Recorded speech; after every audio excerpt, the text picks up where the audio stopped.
Good morning, everyone. Thank you so much for joining us today. We're going to be sharing with you insights from the Disruption House on our ESG index. Very, very excited to have a great group of people around the table. The index, as I'm sure you already know, measures the top 100 accounting firms on the relevance and quality of their ESG reporting. And in the webinar, we'll explore what this means for accountants, what it means for your clients, sharing some key findings from the index that highlight best practices in areas where improvement is most needed. I'm Leda Glyptis. I'm the author of Bankers Like Us, strategic advisor to the Disruption House and a number of other companies, and a visiting professor of practice at Loughborough University in London. And today I'm joined by Usha Black, Head of Research at Disruption House, Alec Morgan, Research Analyst at the Disruption House, Marcus Gunn, Chief Product Officer and Head of ESG at the Disruption House, and Henry Bacon, Principal at Snowball Impact Management, an impact investment firm seeking to achieve positive impact and competitive financial returns for its investors. Snowball are a client of Ecovis, one of TDH's accounting partners, and recently completed the ESG self-assessment themselves, and he's kindly agreed to join this session to provide his perspective as a representative of an organization undertaking its own ESG journey with the support of their accountant. So exactly the sort of topic we want to be talking about. We're going to start with a short presentation by Usha and Alec to bring this all to life, and then we'll be taking all of your questions. So please feel free to put them in the chat. We will aim to answer as many of them as possible during the hour we have together before the end of this webinar. But first, Usha is going to kick us off with an introduction to the index. Usha, over to you. Thank you so much, Leda. So I guess the first thing, how did our ESG index come about? Well, our team was reviewing ESG disclosure from numerous companies across sectors, and we recognized that there were huge disparities in the quality of information. So what our aim was to establish a transparent benchmark for companies based on their sustainability reporting capabilities. Now, what we wanted to do was to provide companies with the credibility to reliably demonstrate sustainability excellence, but also at the same time to effectively support their clients on their ESG journey. Now, the misconception is often that a sustainability report is too expensive or it's time consuming, but this is really not the case. It has to be proportionate to the size of the organization. It also has to be scalable so that as the company grows, new metrics can be incorporated into the report, and it has to be cost effective. So what we did was we mapped the disclosure of key topics with current reporting standards such as GRI and SASB with our own research-led ESG assessment. So what we're going to do today is we're going to share with you our insights from 100 accounting firms. So just turning to the next slide. So in terms of our high-level findings, what did we actually learn? Well, the first thing that we learned was that there was a lack of consistent ESG disclosure amongst accountancy firms. And then secondly, there were often these bold ESG statements that were made, but they were unsupported by evidence to meet the claims. And this can often lead to things like reputational risk or even the risk of greenwashing. And then lastly, in terms of gathering that data, we found that it was highly fragmented and it was scattered across reports, financial statements, websites. And really, this all should be consolidated into one single sustainability report. And these efforts can often be lost by potential clients, new employees or investors. So why should accountants care? First of all, you have the internal drivers. So poor reporting practices, they can harm a company's reputation. And obviously, we've seen this time and time again. But at the same time, you have these external drivers. These are coming from regulations such as TCFD and CSRD, which are enforcing metric-driven sustainability disclosures. And at the same time, you've got this increasing pressure from stakeholders for their business partners to be transparent and consistent with sustainability reporting. And at the same time, we see that many companies are doing good. So this should be celebrated and it should be shared externally. So what a benchmark will allow an organization to do is to be transparent and use these relevant data points to their sector, to their size and their organization. And what these metrics can do is they can measure ESG progress as well as comparison against other companies to make sure that they're on track. So now I'm going to hand you over to Alec. Thanks. Hi everyone, so today I'll be talking about the TDH ESG Accountancy Index. So I'll be talking a bit about the methodology, the scope, about the analysis that we found from the 100 companies. I'll be talking about how we use it as a tool to help companies and offer a few recommendations on certain ESG topics on how to report, and I'll also show you how some good and bad reporting practices that we found. So we'll start off by showing you the methodology and what the TDH ESG Index actually is. So the index assesses publicly available information. So any information on websites, annual reports, sustainability reports, transparency reports, and so on. And what we're assessing is how well a company discloses ESG information.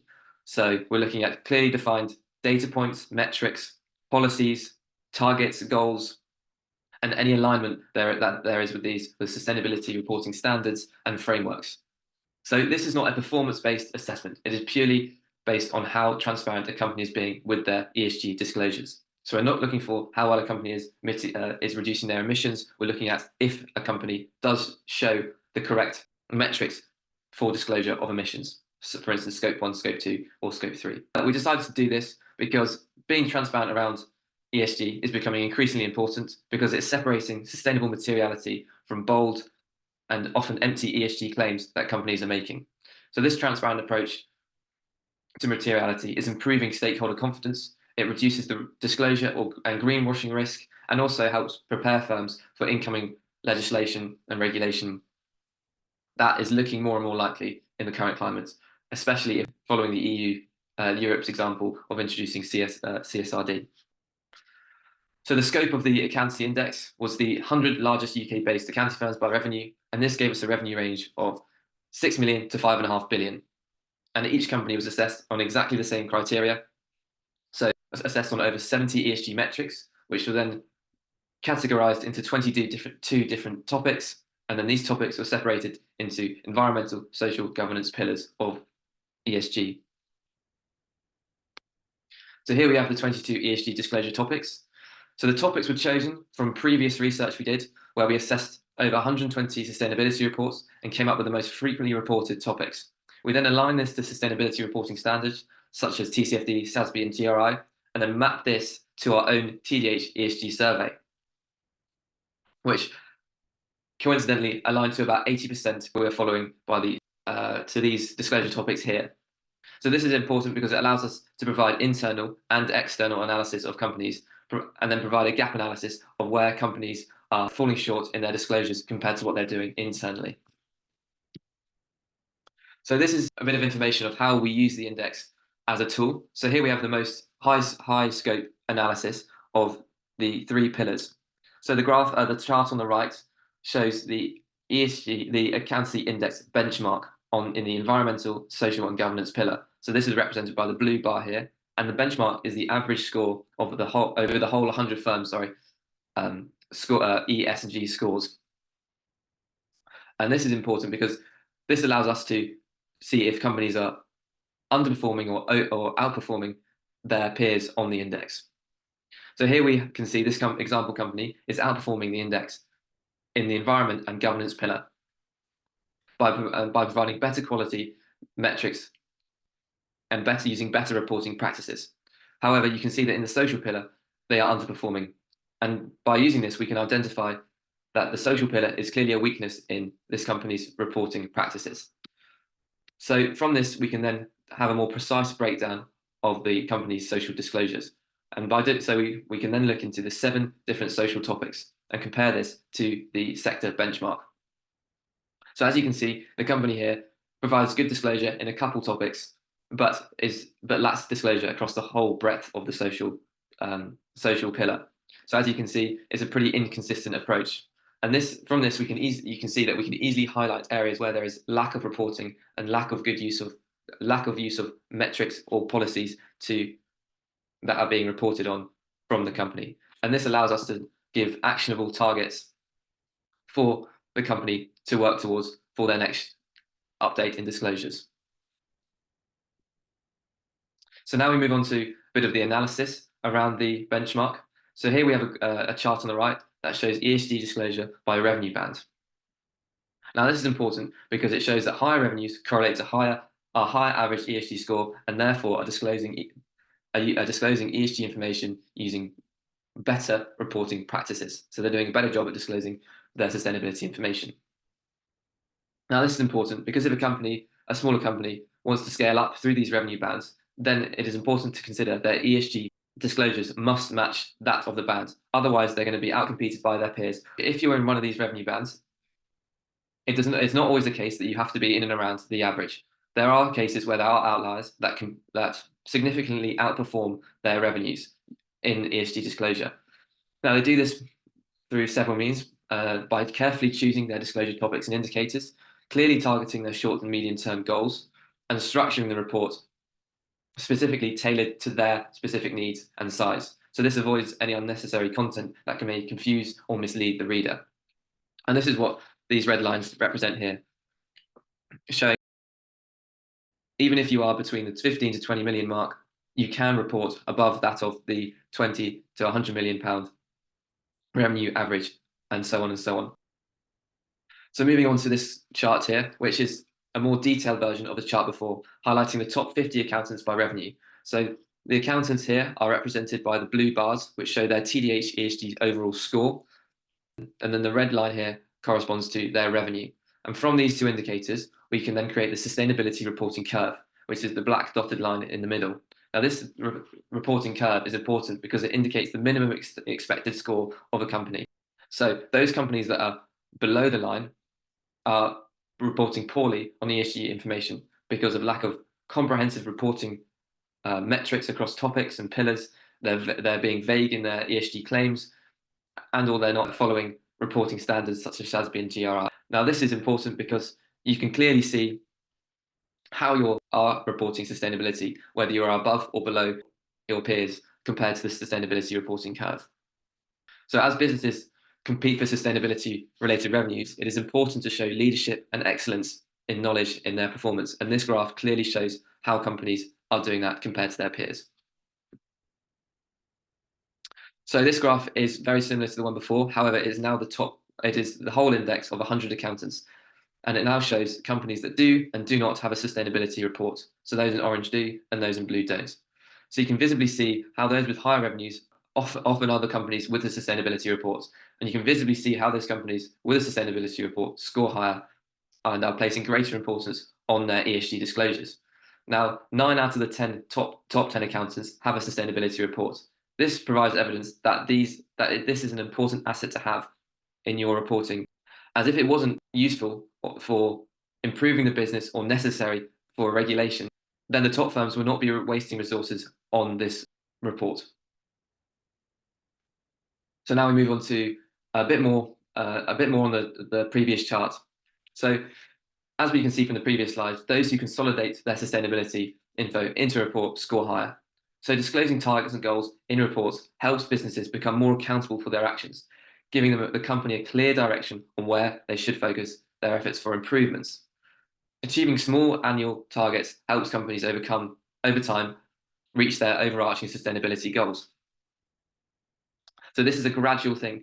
We're not expecting companies to put out their first sustainability report and fly miles up the reporting curve and be well above the benchmark. The largest companies have been reporting on sustainability for years, and so they have built up experience on how they report and the best practices that suit them for their reporting style. But by starting now, you will begin this process and begin collecting the necessary data to produce a comprehensive, well-structured sustainability report for when it is necessary in the future. So it is possible to score well in this index if you do not have a sustainability report, as you can see in this example, in a few examples here that report above the curve. However, from experience, from looking at over 200 different sustainability profiles, a highly fragmented and scattered ESG information is so much more time consuming and frustrating to find the data and information points that I want to find. So as an external stakeholder, for example, if I was an investor or a customer, a client, trying to find the relevant information about sustainability in your sustainability profile, and it wasn't in the required report, it would be difficult to then go and find it in different reports. So it's having a sustainability report consolidates all this information and provides customers and clients and external stakeholders with a better experience and a more useful way of extracting the data that they need. So an interesting stat here is that 25 of the top 100 publish a sustainability report, and 24 of those are in the top 50. Now, this shows that if you're in the top 50 and don't have a sustainability report, you are already at a disadvantage compared to your competitors within the top 50. And this puts you at a disadvantage for acquiring business, and especially if they're looking for any sustainability related business issues. Now, if you're now this presents the opposite for the bottom 50 as an opportunity, that if you do publish a sustainability report, you are likely to be way ahead of your peers and ready for any ESG sustainability related opportunities that come through your potential business interactions. So let's start off. On the right here, we have a chart that shows the percentage of full disclosure for each topic in the pillar, with the most popular and well-reported topics having the highest percentage of disclosure. And on the left here, we have a couple recommendations for certain topics that are either the most commonly reported or well-reported topics within the pillar. So that means that you should be reporting on these because most of your peers are doing so in some way or another.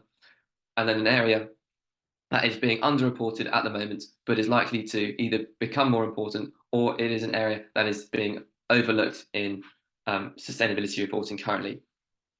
So here for the environmental topic, we have emissions. So emissions are extremely relevant in today's environmental reporting, especially with the likes of TCFD and SECR, which require larger organizations to report on scope 1, scope 2, scope 3 emissions.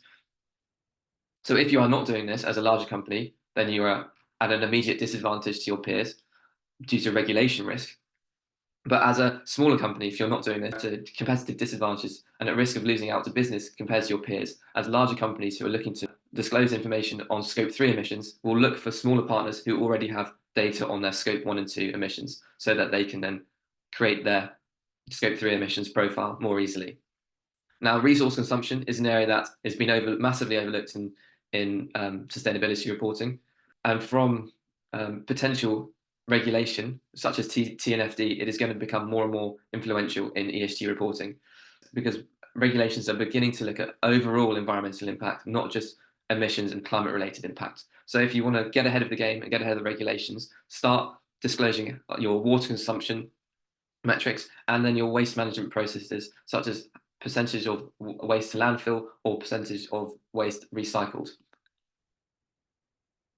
So in the social topics, employee welfare was the most well-reported and commonly reported topic. Now, this was unsurprising, as the service-based industries have been disclosing information on this for some time around company benefits and how they support employees internally in and around office life. And now this is important because if you're not doing it, then again, your competitors are most likely are, and you'll lose out on recruiting employees and or doing business with companies that look to see how you operate as a firm internally. And an interesting one that was lagging behind is customer engagement. Now, this is important because it provides information around customer satisfaction and demands. And it is important to show customers that they are being heard and that there are targets and improvements being set around from their feedback to the organization. So a way to improve this is to implement customer and client surveys and then disclose the results and have improvements, have targets set to improve on areas identified as shortfalls from these surveys. So here we have the governance pillar, and the most well-reported topic here was data security. Now, this is mostly driven by regulation and also the fact that material risk is high, and that a cyber threat has been a material threat to businesses for some time now. So by disclosing how you as a company mitigate against this from employee training or industry recognized certifications is the best way to disclose this sort of information. Now, an interesting gap that we identified was between ESG awareness and ESG policies. So ESG awareness is those companies that are aware that ESG is important and post information about it on their website, and then the policies is those that disclose what ESG policies they have in place. And it shows that companies that are aware don't always post the ESG policies that they have in place. This shows that they potentially don't understand the importance of implementing policies, or that they don't understand the importance that it is as a stakeholder point of view to see these policies and understand how they are being implemented in the business. So to improve, I would say that if you have ESG policies, disclose them on your in your reports and on your website. And if you don't have them, start implementing them within your day-to-day business operations. So lastly, we have examples of good and bad reporting. So here we have examples of bad reporting, and it starts off with emissions. So here we have a statement that shows that in 2023, we saw a 15% decrease in our emissions. So this is a pretty vague statement with no baseline data to match this 15% to, and it's not using the greenhouse gas protocol metrics, such as scope 1 and scope 2. So we don't know how much which emissions are being reduced or by how much. So this same sort of story goes for the next example of charity and community engagement. They say that they actively raise funds through firm-wide activities. So we don't know how much they've raised or donated, if it's volunteer days or if it's actual money. And it doesn't mention the activities that raise these funds. And lastly, a governance topic is the supplier code of conduct. So here they say that they choose to work with suppliers who take their environmental and community commitments as seriously as they do. So it's not stated as an official policy. There's no standardized screening process. It sounds very vague, and there's no metric to show how much of their supply chain or how many of their suppliers are aligned to their company ESG commitments. So this is a good example. These are good examples of reporting practices and examples of how companies would score in our ESG survey, TDH ESG Index. So here we can see the company in emissions is reporting well using baseline metrics and using known metrics that are as guided by the greenhouse gas protocol. And from this, they are then able to set achievable targets for the following year. Again, the same goes for the charities community engagement. They say how much they've donated and they say how they raise this money, and then they are able to set targets for the next year following on from this. And lastly, in supplier code and conduct, you can see that they've implemented an ESG supplier code of conduct here, and that 20% of their suppliers have signed off to this. And then they can then set, again, achievable targets for the following year to improve on this. And cumulatively, with all these improvements, they will then reach their overarching sustainability goals. So these examples show how if recording measurable, quantifiable metrics, supporting policies and targets will benefit your ESG reporting, building stakeholder trust, and align your company to incoming regulation. So now I'm going to pass on to Marcus Gunn, who will talk a bit more about the commercial opportunities surrounding ESG reporting. Yeah, thank you, Alec.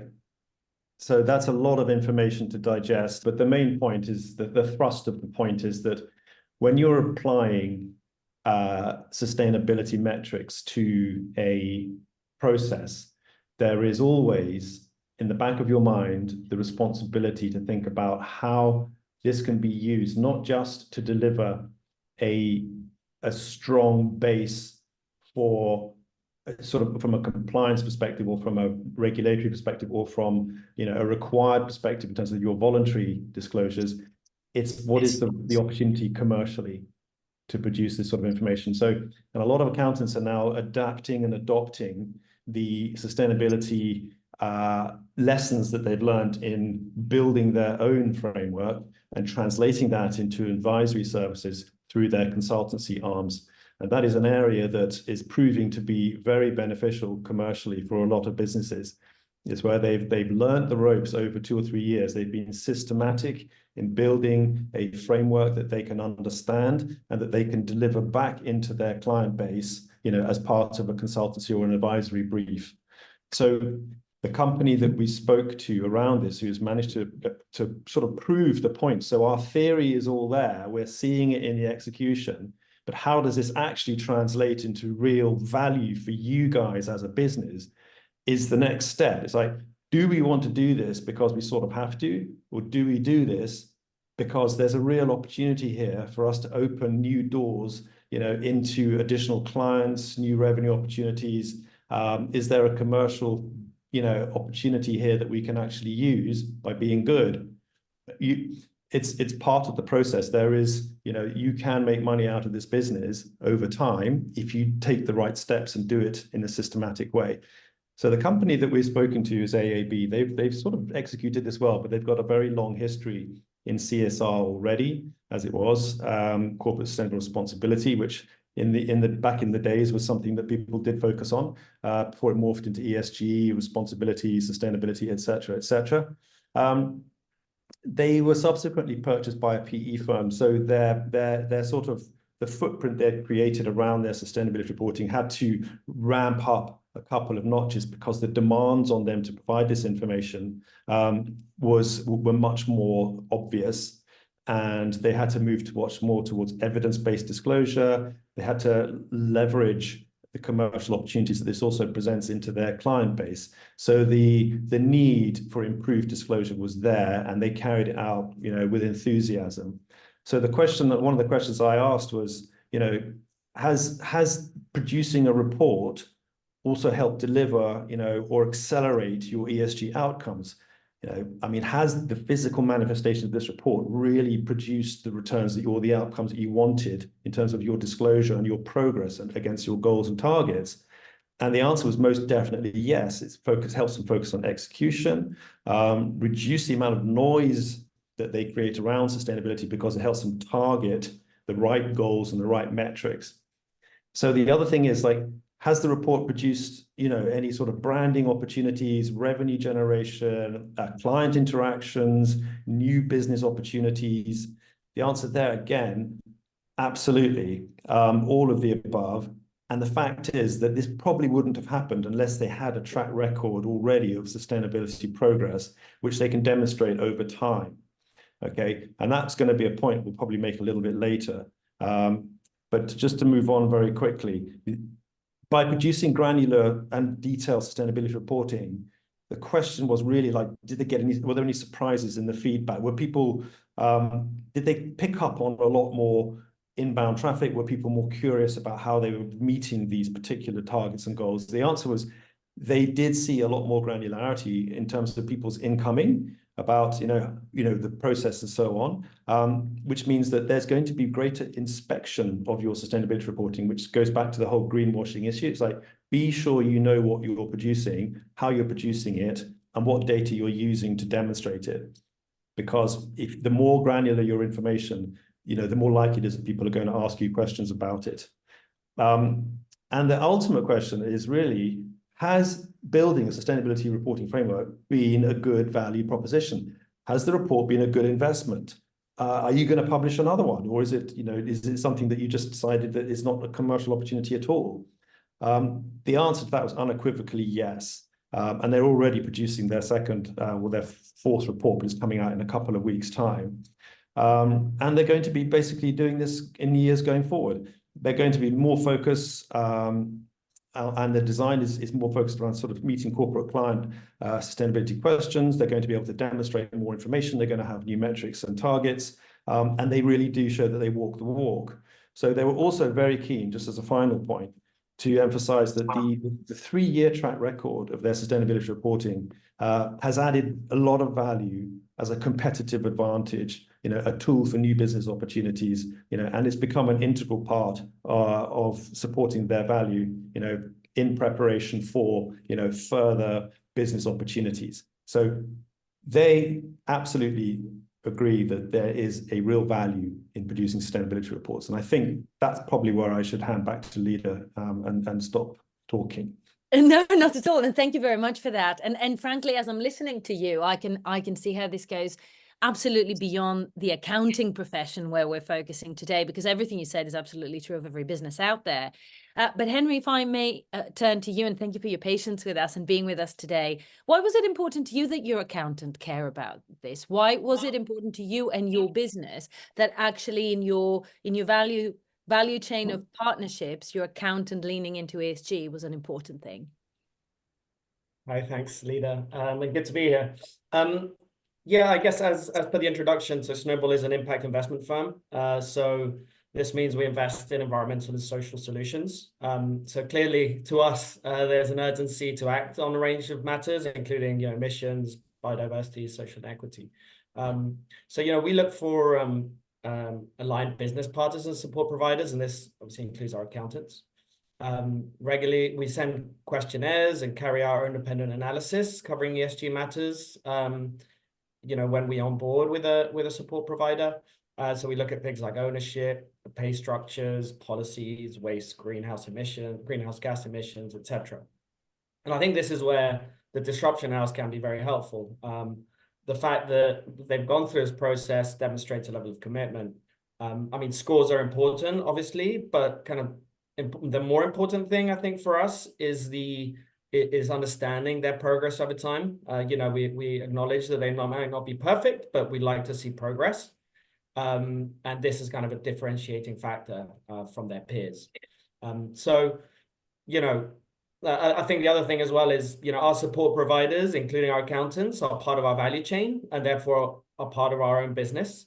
For example, they're part of our Scopes 3 emission. So I think it's important to take these matters seriously because any reduction in their emissions benefits us. And maybe lastly, I think Snowball prioritizes remaining at the forefront of ESG and impact. I mean, it's all we do. So, you know, I think our accountants, you know, having that bird's eye view can help us keep up to date with evolving standards and best practice. So, you know, it's not only down to us to research, you know, what is best practice, but, you know, if it can filter down from them, I think that could be critical. A very good point. And if I may follow up with a very, very quick follow-up before I take the first question from the audience, and it's nice to see your questions coming in, and please type them in the chat. Henry, for you, do you foresee that these considerations will be a decision vector for picking accounting partners in future? Obviously, from a disruption house perspective, we know where the answer should be, but do you think the market will lean more in this direction alongside you? I mean, I absolutely think so, and I think it has to happen.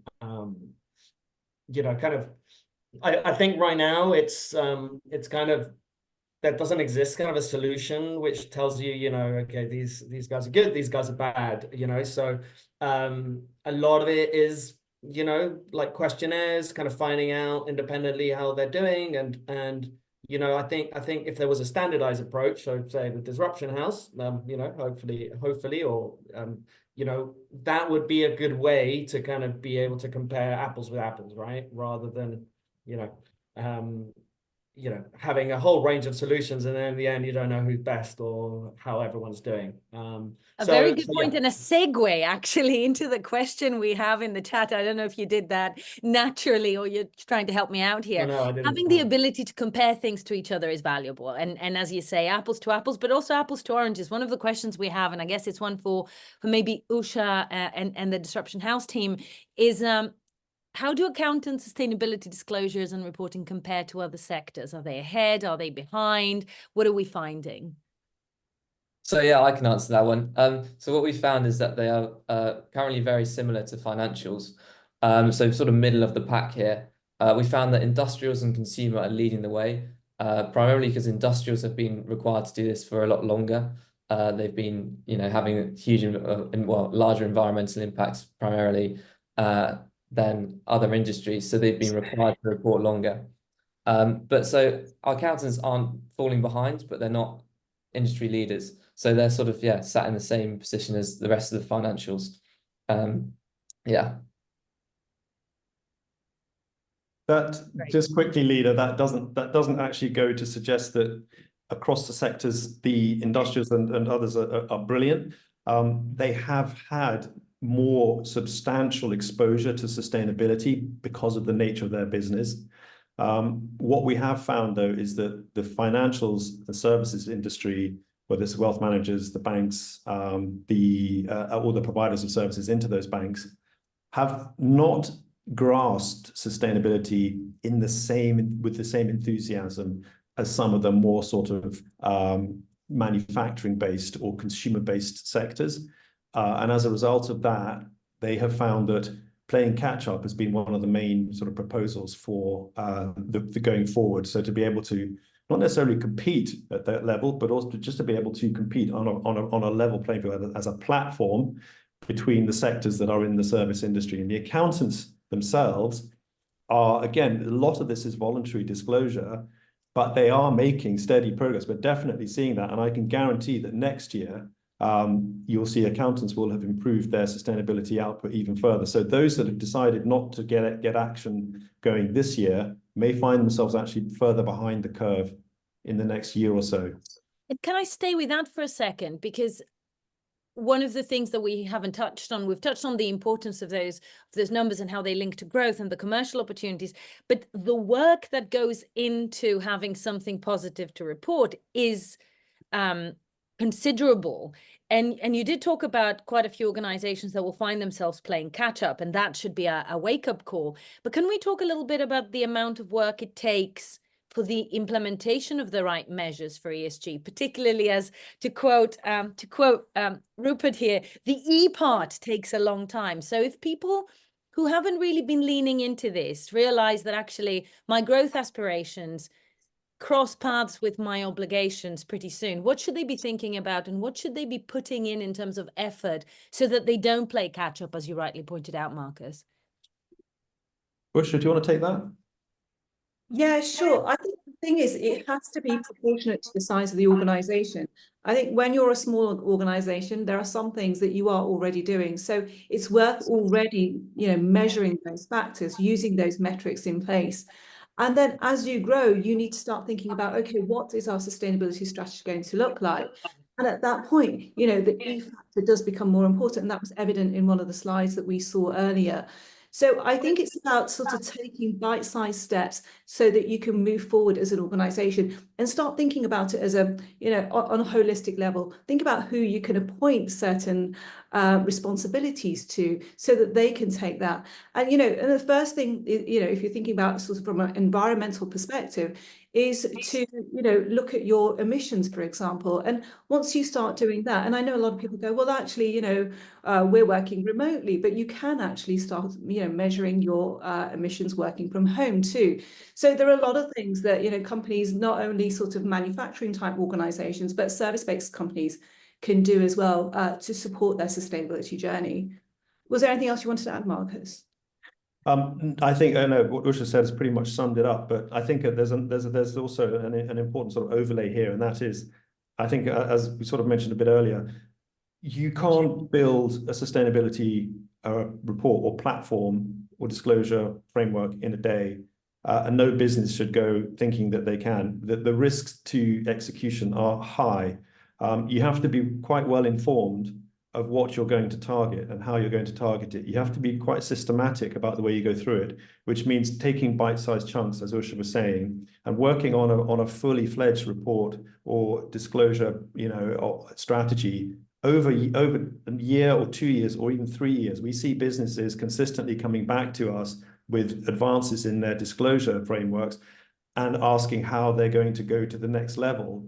It's modular in a way. It provides you with sort of, the initial data and the buy-in from the business, which is really important, from the top down, the engagement with the workforce that you're undertaking this strategy, get the feedback from them to support you, because then the game is won if you can convince your workforce, the most important part of your business, that you're actually doing something, to help them, to help the environment, to help people, to help your customers, et cetera, and then build on that over time. You will become more complex as you become more knowledgeable about it. And that's probably the single best piece of advice we can give companies thinking about embarking on an ESG journey. There is actually a plethora of good advice here. The inevitability of it all is I think an important takeaway for everyone. But the commercial value, the fact that it is, as you all pointed out, a long journey, and there are partners around, but there is also an objectivity to it. So actually leaning in and doing the work it is valuable. Henry, if I may come back to you, and I want to pick up on some of the stuff you were talking earlier about why this is important, not just to you, but to actually the future of the business. Once a business actually starts reporting on ESG data more effectively, and they are part of this objective metrics-based organization, what can they do to actually leverage this improved data for their own journeys going ahead? Yeah, thanks, Leda. I think there's probably a couple of things I think that I'll probably pick out. I think firstly is setting a baseline. I think I alluded to it before. But understanding where the business is today, and then kind of setting targets and making progress against those targets. These are things that matter to all their stakeholders, local communities, staff, shareholders, clients, the planet even. So Yeah, I think, and that is kind of a key point of differentiation, right, for all those stakeholders. And I think you can start really leveraging that, like once you kind of show where you are, show your trajectory, I think that can really help, your brand awareness. I think your client relationships, it can help you with fundraising. I mean, with a plethora of things. So really, I think it's kind of, well, for me, I mean, I come from, I guess, a place where I've already bought into this, but, I see it as a no-brainer, really. I think actually the risk is that you're not doing this. Yeah. So. And I think it's valuable. You should probably shout it from the rooftops for some folks, because as you say, you have bought into this. Some may have not, but the reality is regulators have bought into this. The workforce is changing and our younger components have bought into this. The planet needs you to buy into this. So there is a fundamental risk in not doing this. And what I like in what you guys are bringing to life here is that it's a journey. It requires some elbow grease, some participation, but actually it is non-negotiable. It is closely tied to your growth. And although for a lot of organizations, the reality is they do it because they have to, there is value to doing it more authentically and leaning in more. And I want to stay with that as we're coming to the last few minutes of our conversation. Is there a way of providing assurance? Marcus, you talked about the objectivity of the data, and Henry, you also talked about the fact that you need some benchmarking. There needs to be truth, because of course we hear a lot about greenwashing. And so there is always some cynicism in the room, not our audience, but usually out there. So what is it that organizations like the Disruption House can do? And I'll turn to Usha and Marcus with this, to provide that assurance that actually there is a way of knowing where the authentic leaning in happens. There is a way of having objective information, and there is a way of protecting ourselves from the greenwashing sort of curse. Oh, cracking question. Shall I start on that, Usha? Yeah, go for it.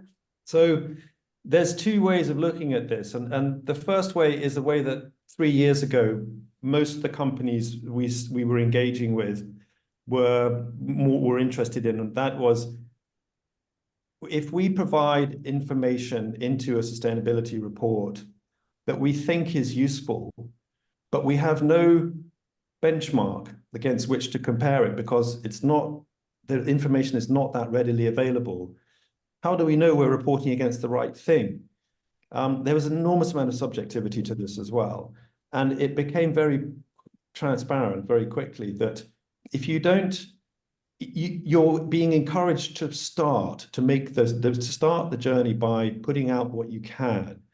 Subsequent to that, the level of inspection and review of this information is increasing, which means that there's a whole new realm of sort of requirements or responsibilities that a company producing sustainability information needs to sort of meet. And that's still even below the regulatory standard, becomes the voluntary one, means that you should be thinking about how to map your sustainability profile against standards and frameworks that are principles based. They're not directives. They're not legally binding. For example, around the ISSB or even the SDGs, so that you can say we are aligned with 3 or 4 SDGs. But we are not just aligned with them. We're showing you how we're aligned with them because we are aligning ourselves more granularly with the indicators and topics within those SDGs and part of the global core indicators that are set by the UN's accounting framework, ISAR. Okay, there's your background. That's your, so suddenly if someone says, right, I need assurance on that, you say, well, here it is. I've got it. Going forward, then you go to another level where you have the regulatory requirements. There is still a huge gap between the amount of information being provided from a mandatory perspective and the information that people want to see in sustainability reports. Okay, so I'm now talking about a different level of company.